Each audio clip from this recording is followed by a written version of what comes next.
And welcome back to day 3 of Magic the Gathering spoilers for Ravnica Allegiance. We got a lot to talk about, some rares, no big mythics that got spoiled today, but we did get some cool cards, definitely. Starting out with Smoldering Tith. 1 white, 3 of any color for a rare enchantment. When an opponent draws a card, that player may pay 2 of any color. If that player does not, you create a colorless treasure token. If you don't know what treasure tokens do at this point, you can tap them, sacrifice them, and gain mana. What I find more, the card's good. The card's very good. You're going to play it on turn 4 at the earliest, maybe even lower if you get some mana ramp. Minute it pops down, you're going to be slowing your opponent down, because if they want the cards, if they want to draw cards for free, they can't do that. They're going to either have to pay mana to prevent you from getting a token, or they're going to have to let you get a token. Either way, it's value overall. But I just find it interesting that treasure tokens are in the set. It does make sense, though, given the Orzhov's motif of being, kind of the debt collectors, the mafiosos, if you will, of Ravnica. Ultimately, if I were in white and I got this card, I'd use it. I definitely would use it. Guardian Project is 1 green, 3 of any color for an enchantment, rare. Whenever a non-token creature enters the battlefield under your control, if that creature does not have the same name as another creature you control or in your graveyard, you draw a card. It's interesting. If you don't have many copies of things, this card could be useful. But if, like a lot of people, if you're using multiple copies of cards, this card isn't going to actually be that good. You're paying the same you are for Smoldering Tith. Smoldering Tith has more value in it than this. Because Smoldering Tith will actually give you mana, definitely, or it's going to slow. It's going to do one or the other. That's the thing. It's going to either it does something more or less immediately after it's played, whereas Guardian Project is trigger ability. It's triggered upon creatures coming on the battlefield. And if you don't have single copies, then it's just it's not gonna work. So yeah. I can't say I'm a big fan of this one. It's clear it seems to be more of a Simic-based card, so it sucks when I see a Simic card that I'm not a huge fan of. So whatever. Zartog Goblin, 1 red, 1 green, 2 of any 1 red, 1 green. For a 2/2, Goblin Berserker, uncommon with Riot. So you're either getting a 2/2 with haste or a for 2, or a 3/3 with for 2. Either way, you've got a solid card right here. Definitely playable, particularly in the Gruul decks. Frilled Mystic, or Mystic Snake Part 2, as people are calling it, or 2.0, is the Simic member of the cycle, of the double mana cycle. So 2 green, 2 blue for a 3/2 flash. When it enters the battlefield, you may counter target spell. It's a good card, man. I'll definitely use it if I pull one. I have Mystic Snake. I don't use Mystic Snake, but I have it. I have it in a deck. I use it in a deck. And here's the thing: it is both better but worse than Mystic Snake. It's got better physical stats than Mystic Snake does. But as it's a 3/2 versus the 2/2 for the Snake, but its costs is a little bit more steep. Mystic Snake, I believe, was 2 blue, 1 green, and 1 of any color, whereas this is 2 blue. Basically, you're stuck in those mana colors. You couldn't splash for this card. You need to be in blue-green at minimum. You had to be in blue-green for Mystic Snake, but you know what I mean. That one other mana could be flexible. You can't be flexible. It has a strict mana cost. Whereas Mystic Snake, you could be at least semi-flexible with it. Still, overall, this is a very, very good card. I like it very much. Rampage of the Clans. Next, another Story Spotlight card. 1 green, 3 of any color for a instant rare. Destroy all artifacts and enchantments. So for each permanent destroyed this way, its controller creates a 3/3 green centaur creature token. I've heard a lot of people say it's going to be good and best in Commander, and yeah, probably where there's that much mass format to things. Or mass board wipes and just large board states. But also, if you can get some treasure tokens, sure. It's more the fact that this is a Story Spotlight that I find interesting. Rage into the whole world burns. It's like, yeah, Man, already Dormarod's kind of coming off like a whiny brat. And I get it; they're disenfranchised. They're kind of downtrodden, and they get treated like crap. But ultimately, grow up, kid. There's other ways to be working around this. Obviously this is going to be a serious rampage, like a serious mutant riot these guys are going to be doing. So currently our emergency powers and this are our story spotlight cards for the time being. It's unknown how many story spotlight cards we're going to get though. And right now I can tell you this. Whereas with the other story spotlight cards in Guilds of Ravnica, I could generally see the outline of where the story, where it starts and where it ended. I couldn't tell you which comes first, Emergency Powers or Rampage of the Clans. Like Firemind's Research, I could probably tell you that was either the first or second one, and it ended with Thousand Years Storm. I could figure that out.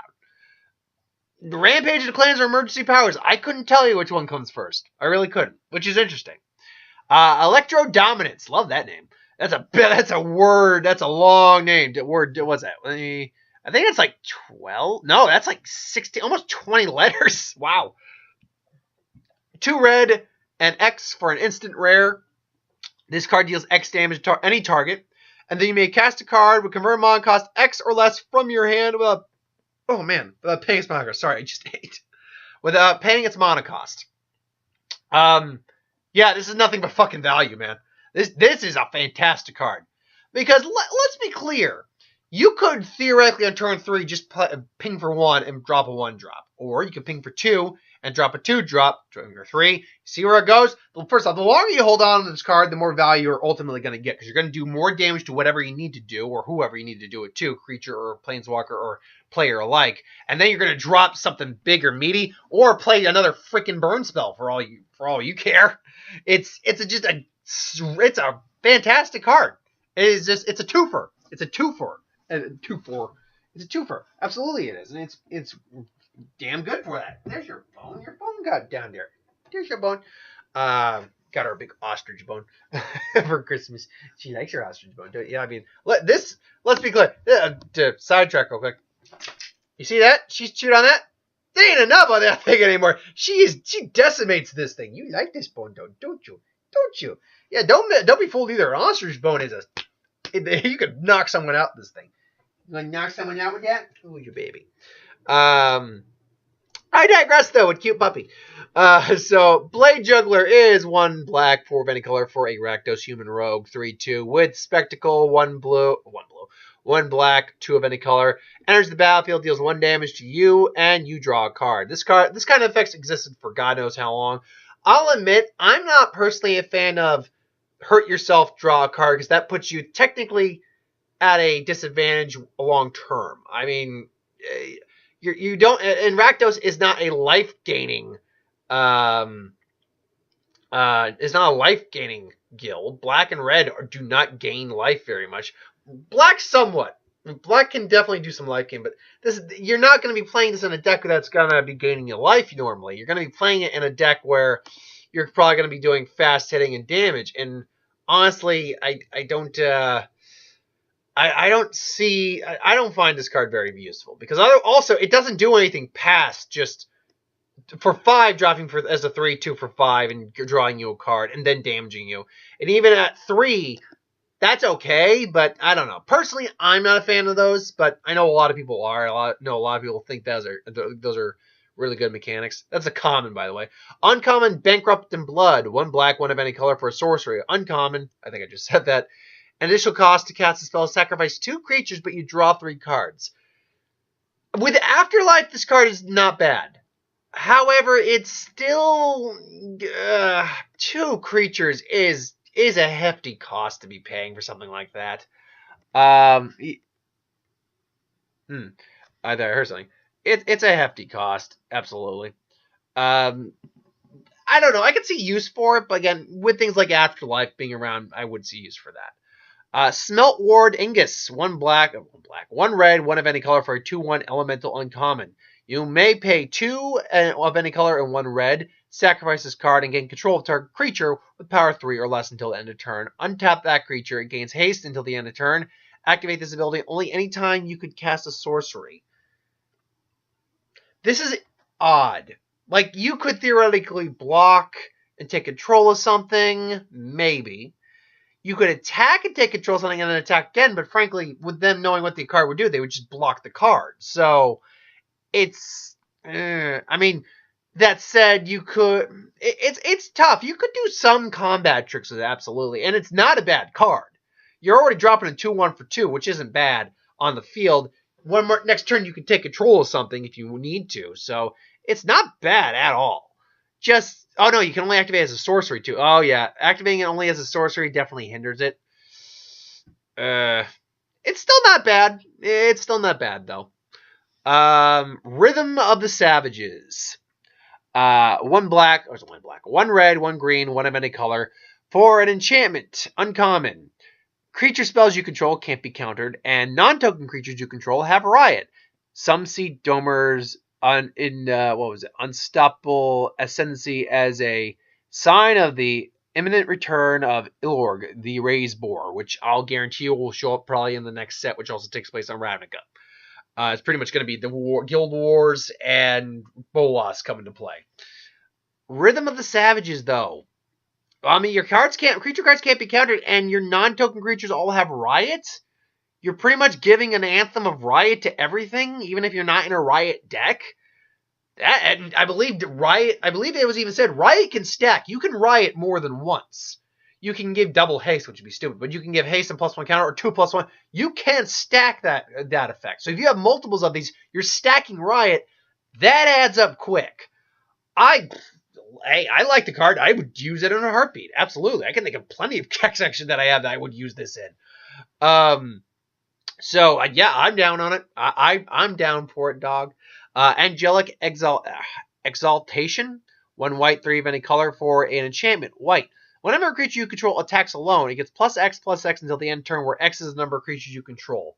If you got evasion on the creature attacking, great. Otherwise, or lifelink, one of the two. Otherwise, unless it's got an effect that's based off its power, like doing damage or something like that, I wouldn't bother with it myself. Especially because you have to attack alone, and it's usually better to attack in a group. Unless you got, small things and you need to get past the big thing. Burning Tree Vandal. 1 red, 2 of any color for a 2/1 creature, human rogue with Riot. Whenever this creature attacks, you may discard a card, and if you do, draw a card. So you can either come out as a 2/1 that swings and you draw a discard, or as a 3/2 and then wait. That's a tough call, honestly. I might use it as the 3/2 just because it's bigger.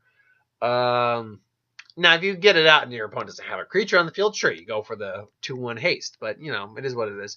Quench, which I believe is a reprint. Gets a reprint. 1 blue, 1 of any color. Instant, common. Target player, counter target player spell unless its controller plays 2. Kind of like a Monolith, just not as strong. And that's good. That's fine. I'd use it.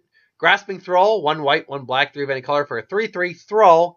Common. When it enters the battlefield, deals 2 damage to each opponent, and you gain 2 life. Ultimately, just a good card. It's a solid card. 5 mana for a 3/3 flyer.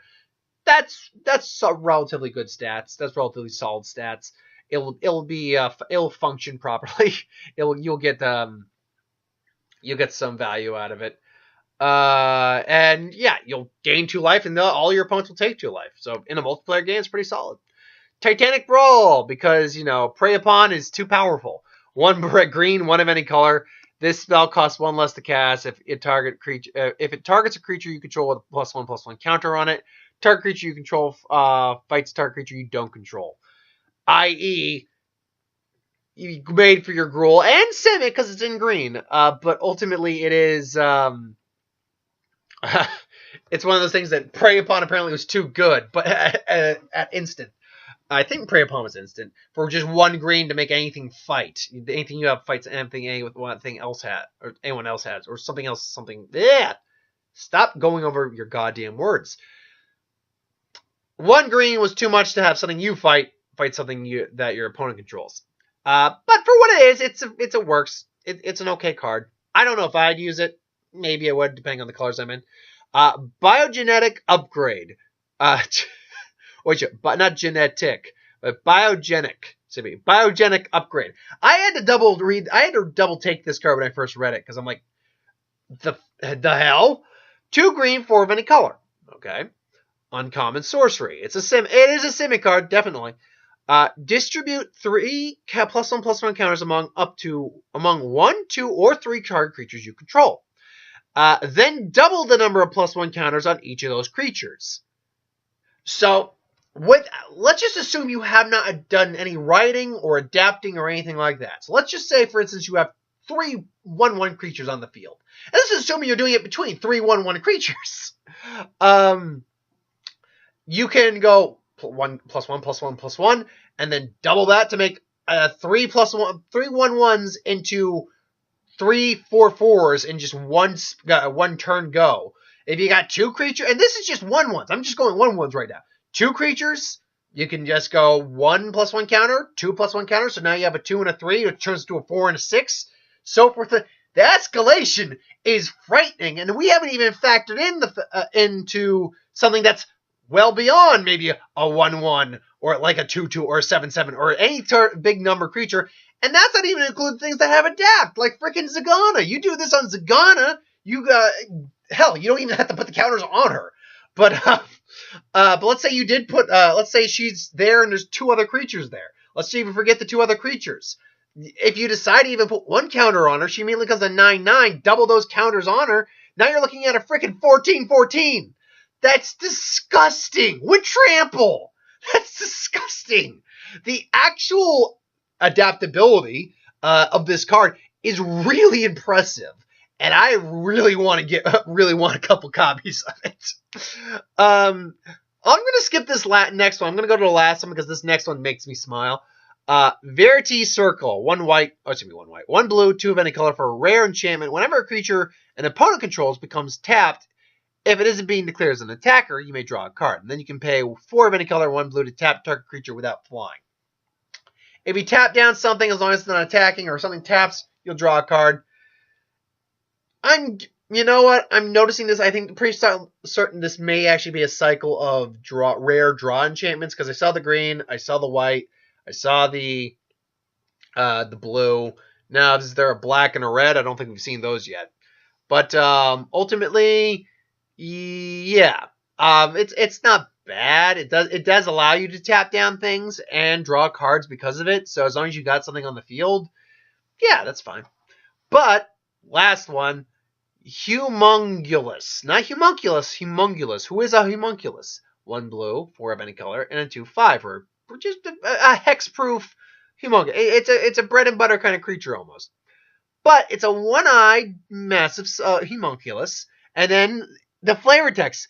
Searching the city for Flivip felt like sifting through the rain for a single drop of blood. Are we to believe this is Fivit all grown up? Because this is hilarious. He's turned into this giant hulking brute. But he still looks scared as hell. It's hilarious. I love it. For those of you who don't know, Fivit was on a card a long time ago in Gatecrash. Blue card, a blue removal spell. Well, bounce spell, but a removal spell. It